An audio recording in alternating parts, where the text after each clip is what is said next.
নমস্কার, আমি উষা।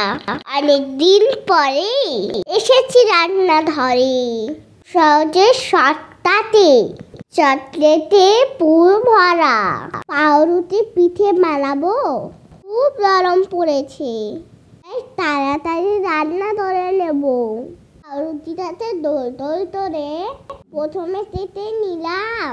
চকলেট কেটে নিয়ে তা পাউরুটির মাঝে দিলাম। আইগুলোতে একটু ধরে জল লাগিয়ে নেব। ওপর থেকে একটি পাউরুটি চাপা দিয়ে দেব। এরপরে কড়াইয়ে বাটার গরম করে নিয়েছি। পাউরুটি পিঠেগুলোতে এরপরে ছেড়ে দিয়েছি।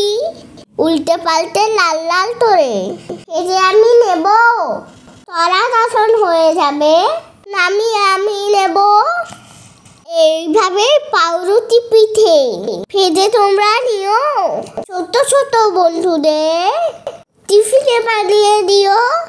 রান্না হলো সারা, পাশে খেতে ভালোবাসো যারা।